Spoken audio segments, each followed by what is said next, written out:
ผู้ที่ได้บรรลุพระนิพพานได้ประสบว่าอารมณ์และจิตที่รู้อารมณ์ดับไปอันนี้คือการบรรลุ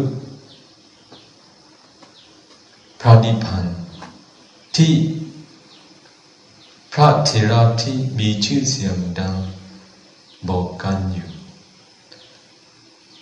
เรารู้สึกทั้งหลายอยากจะเข้าใจว่าในเวลาที่ประสบอารมณ์และจิตที่รู้อารมณ์ดับไปนั้นการบรรลุมรรคญาณและผลญาณเราเข้าใจได้อย่างไรเราเข้าใจอย่างไรจะดีได้อ่านหนังสือของพระเถระมีชื่อเสียงดังทั้งหลายว่าจิตตจิตสิก53 52และรูป28นั้นแค่หัวข้อที่ปรากฏในพระอภิธรรมไม่ใช่อะไรที่สามารถเห็นในเวลาพิจารณาไม่ใช่อะไรที่เกิดในตัวร่างกายของเราแค่ชื่อบัญญัติที่ปรากฏในหนังสือผู้ปฏิบัติทั้งหลายคิดกันว่าอันนี้เป็นปรมัตถ์ความเป็นจริงสิ่งที่เราเห็นโดยตรงในตัวร่างกายของเราเป็นปรมัตถ์อันนี้คือคำที่ได้อ่านในหนังสือของพระเถระที่มีชื่อเสียงดังก็ได้บอกไว้ในหนังสือของพระเถระที่มีชื่อเสียงดังบอกว่าจิตขณะทั้งหลายที่เกิดขึ้นในแต่ละวิถีเป็นจิตขณะที่ไม่สามารถรับรู้ได้ที่เป็นมโนดาระวจนะจาวนะจิตครั้งที่เป็นจิตขณะแต่ละจิตขณะไม่สามารถแยกออกได้ไม่สามารถรู้และเห็นได้ถ้าอย่างนั้นจิตสิกและรูปปรมัตถ์ทั้งหลายที่พระสัมมาสัมพุทธเจ้าทรงสอนไว้ในพระอภิธรรมนั้นไม่สามารถรู้ไม่สามารถเห็นไม่สามารถพิจารณาได้แต่ที่สุภาเอาให้หูพระอาจารย์ได้สอนพวกเราอย่างมีหลักเพื่อจะรู้เพื่อจะเห็นรูปนามปรมัตถ์ทั้งหลายเราก็สามารถรู้สามารถเห็นสามารถพิจารณารูปนามปรมัตถ์ได้อย่างดี Why did เราทุกท่านอยากจะทราบอยากจะเข้าใจอยากจะรู้ทำไมพระเถระที่มีชื่อเสียงดังได้สอนแบบนี้ได้บอกแบบนี้โปรดอธิบายให้เราทราบถ้าไม่สามารถพิจารณาจิตสิกในทุกจิตขณะของแต่ละวิถีสามารถบรรลุนามปริฆะญาณได้ไหมกังกตินิ้ว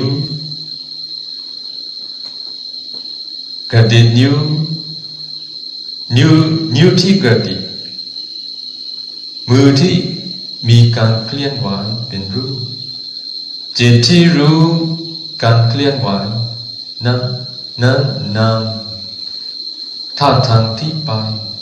เป็นรูปจิตที่รู้การกระทำนั้นเป็นนามแค่รู้ขนาดนี้สามารถบรรลุนามรูปปริเฉทญาณได้ไหม ความอยากที่เกิดขึ้นเป็นเหตุความอยากกระดินิ้วที่เกิดขึ้นเป็นเหตุการกระดินิ้วเป็นผล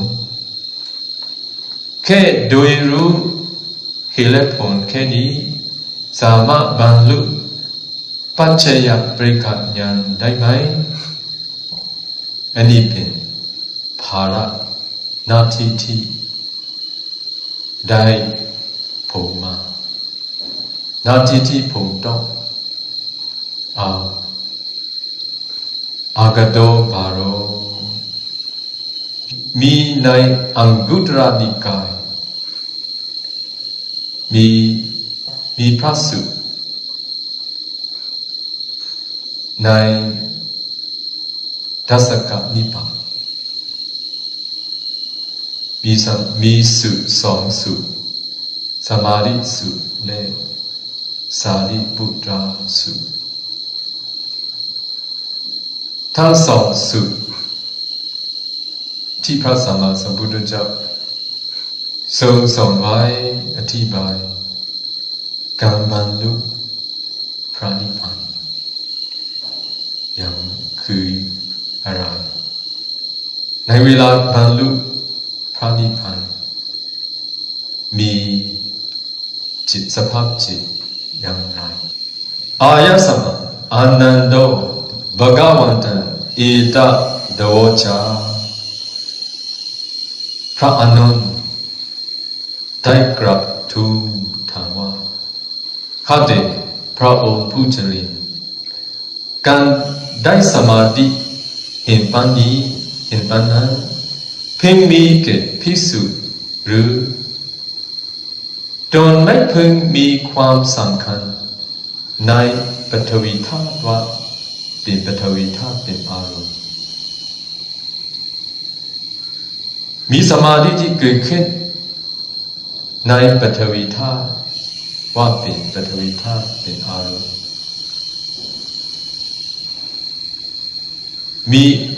ไม่เพียงมีความสำคัญในปฐวีธาตุว่าเป็นปฐวีธาตุเป็นอารมณ์การได้สมาธินั้นการได้สมาธิเห็นอันนั้นเพียงมีแก่ภิกษุหรือจนไม่เพียงมีความสำคัญในอาโบธาตุว่าเป็นอาโบธาตุเป็นอารมณ์ก็พระอานนท์ได้กราบทูลถามพระสัมมาสัมพุทธเจ้าว่าข้าแต่พระองค์ผู้เจริญการได้สมาธิแบบนี้เพียงมีแก่พระภิกษุหรือตอนไม่เพียงมีความสำคัญในอาโบธาตุเป็นอาโบธาตุเป็นอารมณ์เดโชธาตุเป็นเดโชธาตุเป็นอารมณ์อากาสันเนจายตนะฌานเป็นอากาสันเนจายตนะฌานเป็นอารมณ์วิญญาณเนจายตนะฌานเป็นวิญญาณเนจายตนะฌานเป็นอารมณ์อากินจิญญายตนะฌานเป็นอากินจิญญายตนะฌานเป็นอารมณ์เนวสัญญาณสัญญายตนะฌานเป็นเนวสัญญาณสัญญายตนะฌานเป็นอารมณ์ก็พระสัมมาสัมพุทธเจ้าทรงตอบคำถามว่ามีแก่พระภิกษุที่ไม่มีความสำคัญในปฐวีธาตุเป็นปฐวีธาตุเป็นอารมณ์อาโบธาตุในอาโบธาตุว่าเป็นอาโบธาตุเป็นอารมณ์ในเตโชธาตุว่าเป็นเตโชธาตุเป็นอารมณ์ในวายโยธาตุว่าเป็นวายโยธาตุเป็นอารมณ์และเป็นต้นในอรูปฌานทั้งหลายมีอันนั้น มีพระภิกษุที่ได้บรรลุพระนิพพานโดยบริกรรมว่านี่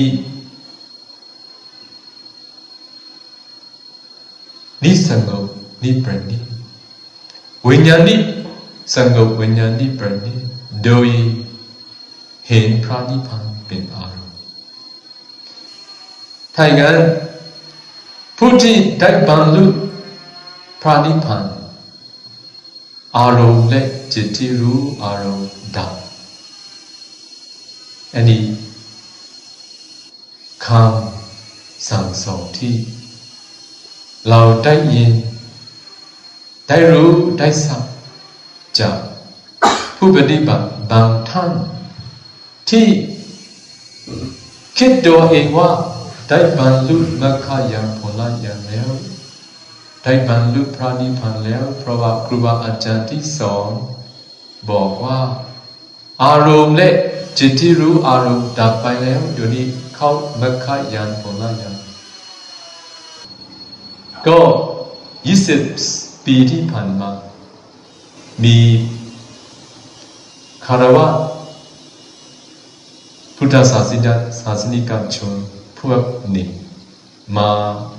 กราบอาตมาก็ไม่เคยพบกับพวกนี้อาตมาก็ได้ถามมีความปรารถนาในการปฏิบัติไหมครับเราปฏิบัติกันปฏิบัติได้แค่ไหนแล้วเราได้ปฏิบัติขนาดนี้แล้วครูบาอาจารย์สอนบอกว่าเราได้บรรลุมรรคญาณผลญาณแล้วพอดีอาตมาก็ถามถ้านั้นขอถามหน่อยสามารถเข้าผลญาณในเวลาต้องการได้ไหมไม่ได้ทุกๆครั้งที่เราอยากจะเข้าในเวลาเข้ารู้ว่าเรากำลังเข้าผลญาณไหมในเวลาเข้าไม่รู้แค่ออกจากผลญาณโอ้เมื่อกี้นี้เราได้เข้าผลญาณแล้วหมายความว่าอารมณ์และจิตที่รู้พระนิพพานดับไปถ้างั้นอันนี้การบรรลุมรรคญาณตามที่พระสัมมาสัมพุทธเจ้าทรงสอนไว้ไหมคนไทยใช่หรือไม่จะทำยังไงดีเนาะอยู่นี้อาตมาอยากจะอธิบายให้ทุกท่านเข้าใจอย่างดีที่นี่ลูกศิษย์ของอาตมาเข้าใจได้อย่างง่ายๆที่นี่มีคารวะทั้งหลายที่สามารถปฏิบัติได้อย่างดีสามารถปฏิบัติอานาปานปฐมฌานถึงจตุตถฌานกสิณ10ปฐมฌานถึงจตุตถฌานอากาสานัญจายตนะฌานวิญญาณัญจายตนะฌานอากิญจญายตนะฌานนิวสัญญาณสัญญายตนะฌานถ้าพูดถึงอานาปานฌานถ้าเป็นปฐมฌานอารมณ์คือปฏิภาคนิมิตแล้วก็จิตที่กำลังใส่ใจปฏิภาคนิมิตก็นิ่งอยู่สมาธิลึกมีอารมณ์และมีจิตที่รู้อารมณ์อันนี้คือโลกิยสมาธิถ้าไม่มีอารมณ์แล้วก็จิตที่อารมณ์ก็ไม่มีจิตที่รู้อารมณ์ก็ไม่มีสามารถเข้าโลกิยสมาธิได้ไหมก็ในเวลาที่ได้บรรลุโลกุตตรสมาธิพระนิพพานเป็นอารมณ์จิตที่รู้ พระนิพพานเป็นมโนดวารวิถี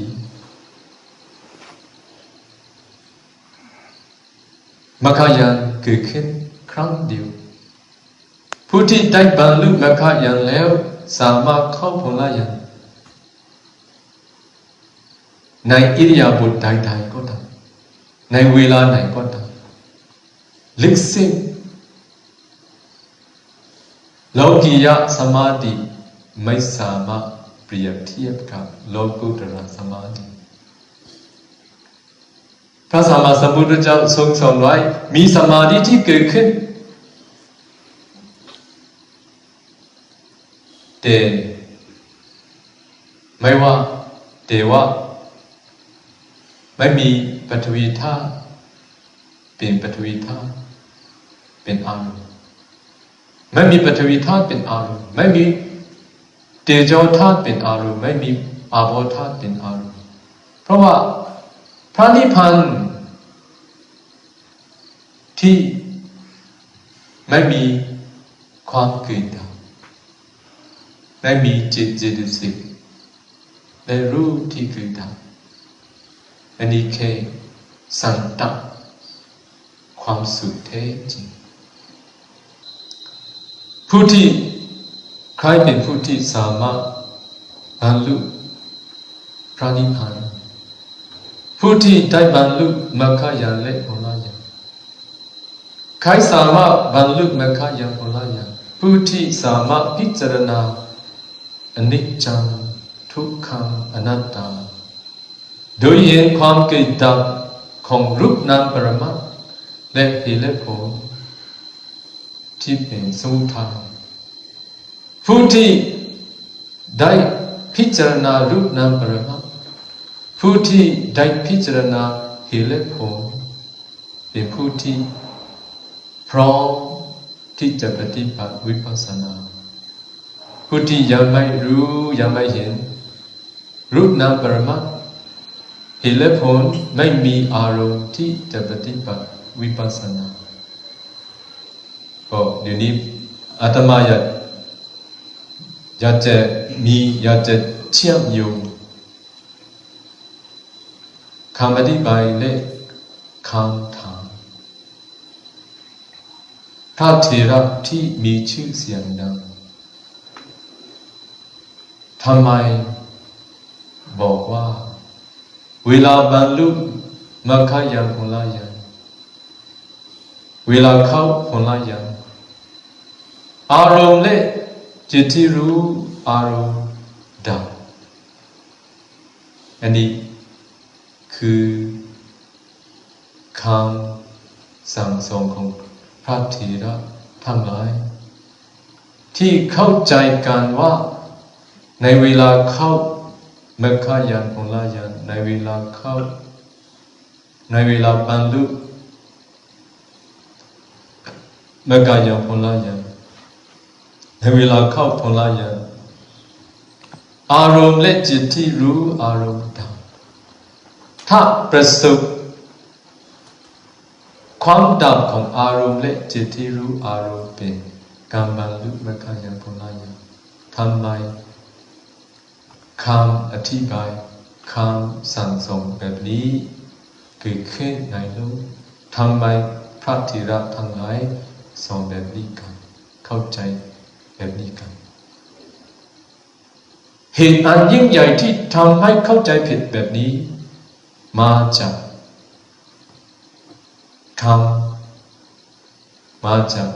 ความคิดความเห็นของพระเถระทั้งหลายมีความคิดมีความเห็นแบบนี้จิตเจตสิกและรูปประมาททั้งหลายที่ปรากฏในพระอภิธรรมนั้นสาวกทั้งหลายไม่สามารถรู้ไม่สามารถเห็นก็พระสัมมาสัมพุทธเจ้าไม่ได้ทรงสอนไว้แต่หากว่าต้องรู้ต้องเห็นจิตเจตสิกทั้งหลายสาวกไม่ต้องรู้ไม่ได้บอกไว้ไม่ได้แยกออกว่าพระสัมมาสัมพุทธเจ้าต้องรู้จิตเจตสิกทั้งหลายแต่สาวกต้องรู้จิตเจตสิกอันเองไม่มีอะไรที่ แตกต่างที่พระสัมมาสัมพุทธเจ้าต้องรู้ต้องเห็นและสาวกทั้งหลายต้องรู้ต้องเห็นเหมือนกันก็อะไรที่แตกต่างพระสัมมาสัมพุทธเจ้าเป็นผู้อันยิ่งใหญ่เพื่อจะตรัสรู้ต้องพิจารณาจิตเจตสิกรูปและเหตุและผลทั้งหลายในจักรวาลแสนโกฏจักรวาลแสนจักรวาลแสนโกฏจักรวาลแสนโกฏจักรวาลใช่แสนโกฏจักรวาลต้องรู้ชนิดทั้งหลายชนิดที่เป็นจิตเจตสิกทั้งหลายไม่ใช่แค่ชนิด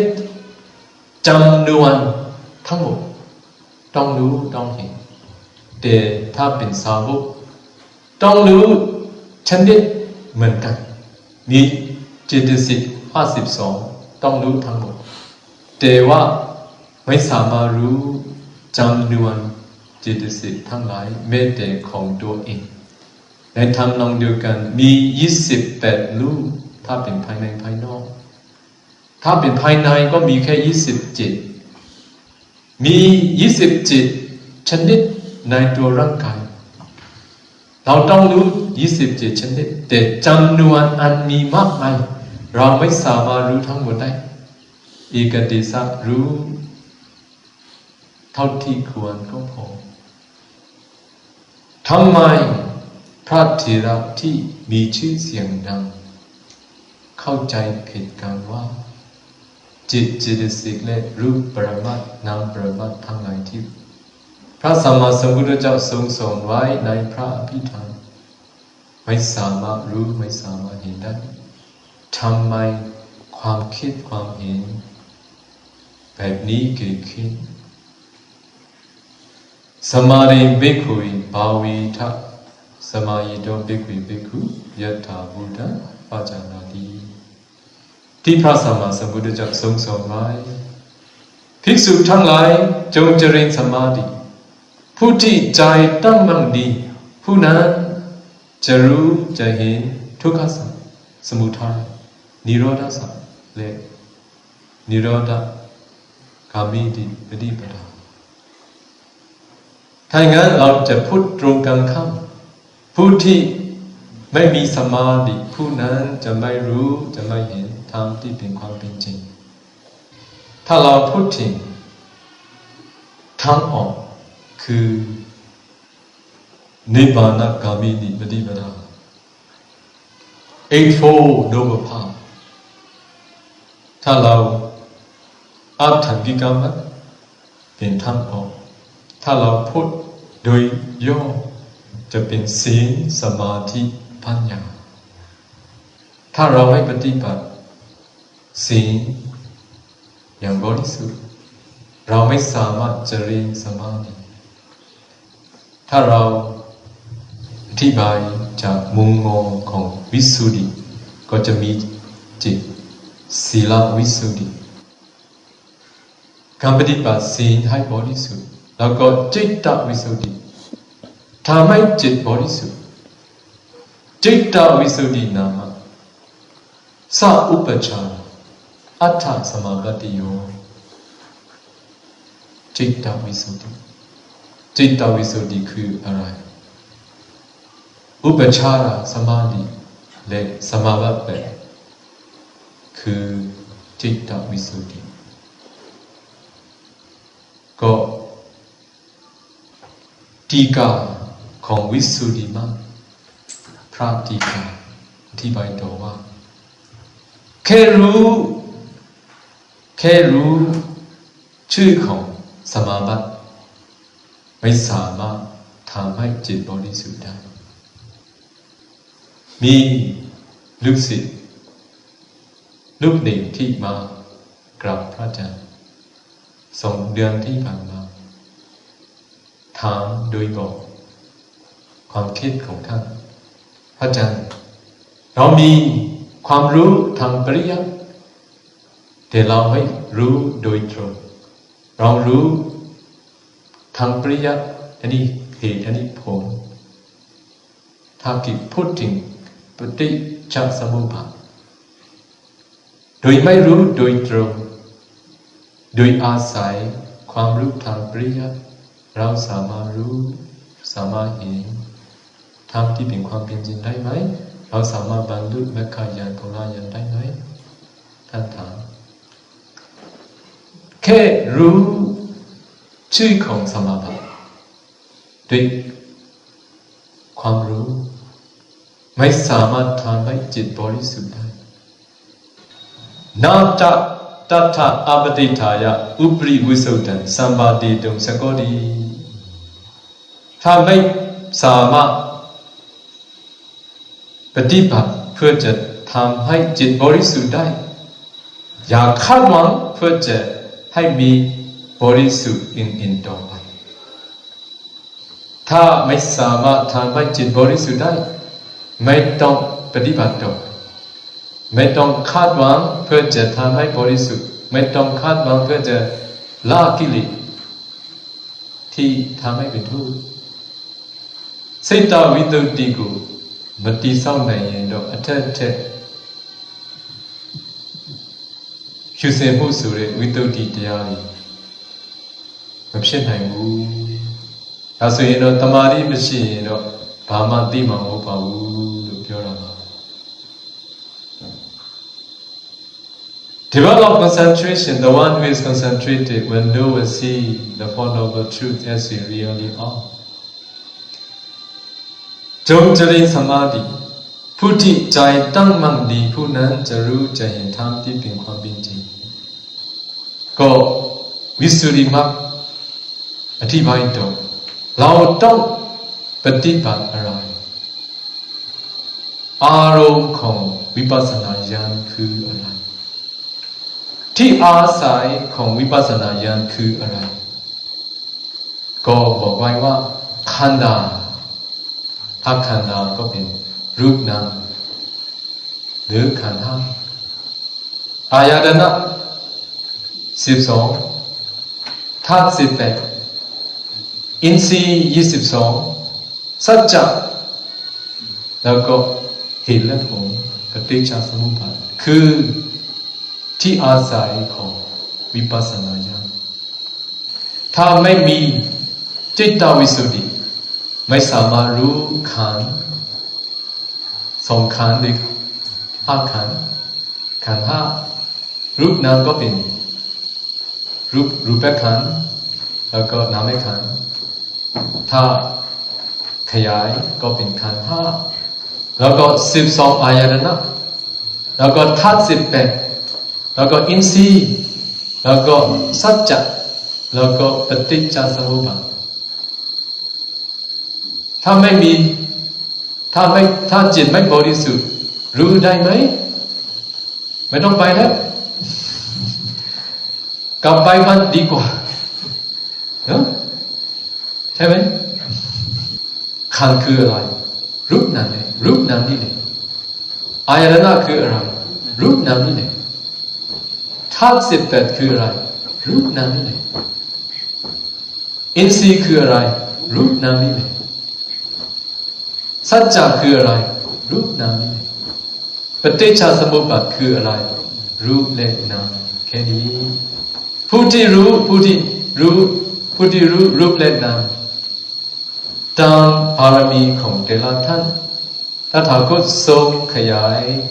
ตามจำเป็นโดยใช้คำศัพท์ที่แตกต่างกันแต่ที่สำคัญก็เป็นรูปนามใช่หรือถ้าผู้ที่ไม่มีสมาธิไม่มีโอกาสที่จะรู้จะเห็นรูปนามปรมัตถ์แล้วเพราะอย่างนี้ไม่สามารถเข้าใจขันธ์ไม่สามารถเข้าใจอายตนะไม่สามารถเข้าใจธาตุไม่สามารถเข้าใจอินทรีย์ไม่สามารถเข้าใจสัจจะไม่สามารถเข้าใจปฏิจจสมุปบาทได้ใช่ไหมใครจะรู้ใครจะเห็นรูปนามผู้ที่ใจตั้งมั่นดีผู้นั้นจะรู้จะเห็นนามรูปนามปรมัตถ์ที่เป็นความเป็นจริง So ทุกขสัจคือรูปนามปรมัตถ์ทำไมพระเถระมีชื่อเสียงดังทั้งหลายมีความคิดแบบนี้เราไม่สามารถรู้รูป28ที่ปรากฏในพระอภิธรรมเพราะว่าเพื่อจะสามารถปฏิบัติรูปปรมัตถ์เราต้องปฏิบัติธาตุกรรมฐานที่อธิบายไว้ในพระอัฏฐกถาของมหาสติปัฏฐานสูตรถ้าไม่ปฏิบัติธาตุกรรมฐานอย่างมีหลักไม่สามารถแยกออกเป็นรูปเราถ้าไม่เห็นรูปเราไม่สามารถพิจารณารูปปรมัตถ์ทั้งหลายที่มีอยู่ในแต่ละรูปเราได้เพราะอย่างนี้ผู้ที่บอกว่าไม่สามารถรู้รูปปรมัตถ์ที่ปรากฏในพระอภิธรรมเพราะว่าไม่ปฏิบัติธาตุกรรมฐานเพราะอย่างนี้เป็นไปไม่ได้อันนี้ถูกต้องจากฐานะของทั้งหลายที่ไม่ปฏิบัติธาตุกรรมฐานที่บอกกันว่าไม่รู้ไม่สามารถรู้รูปปรมัตถ์ที่ปรากฏในพระอภิธรรมตถาเบกวารูปกรรมฐานกฐินโตติงเคปมนติการวตินาวะวิธารมนติการวตินาวะสตุดาติวะวุฒานกฐิติ when the Buddha taught ผู้ที่อยากจะรู้อยากจะเห็นธรรมที่เป็นความเป็นจริงต้องปฏิบัติตามคำปฏิบัติที่ปรากฏในพระบาลีและพระอัฏฐกถาแต่ถ้าจำเป็นก็พระทีฆาด้วยในเวลาพระสัมมาสัมพุทธเจ้าทรงสอนสมถกรรมฐานทรงสอนกรรมฐาน40แต่ในเวลาที่พระสัมมาสัมพุทธเจ้าทรงสอนวิปัสสนาแค่สอนรูปกรรมฐานและนามกรรมฐานที่ปรากฏในพระอัฏฐกถาของมหาสติปัฏฐานสูตรด้วยเดียวนี้กรรมฐานรูปกรรมฐานจะอรูปกรรมฐานจะ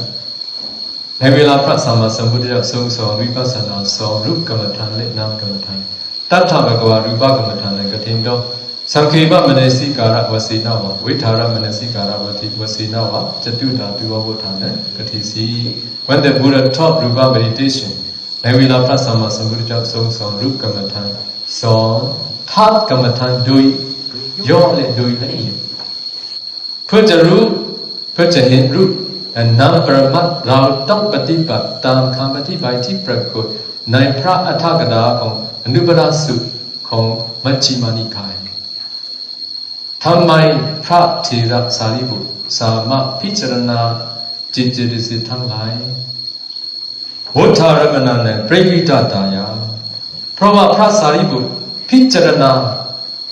เพราะว่าพระสารีบุตรกำหนดวัตถุและอารมณ์ด้วยกันเพราะนี้สามารถพิจารณาจิตเจตสิกทั้งหลายถ้าเราอยากจะรู้อยากจะเห็นนามปรมัตถ์จิตเจตสิกทั้งหลายเราต้องปฏิบัติตามคำอธิบายที่ปรากฏเราต้องกำหนดวัตถุและอารมณ์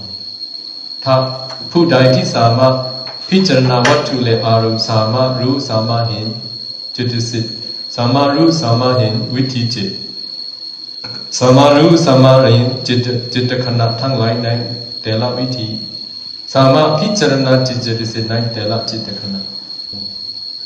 ถ้าอยากจะรู้อยากจะเห็นปฏิจจสมุปบาทเหตุและผลเราต้องเป็นผู้ที่รู้ทุกขสัจก่อนผู้ที่ไม่รู้ไม่เห็นรูปนามปรมัตถ์ไม่มีวันที่สามารถรู้สามารถเห็นสมุทัยได้เวลาไม่พอแล้วขอให้ทุกท่านมีความสุขกายสบายใจขอให้ทุกท่านรู้และเห็นธรรมที่เป็นความเป็นจริงในชีวิตนี้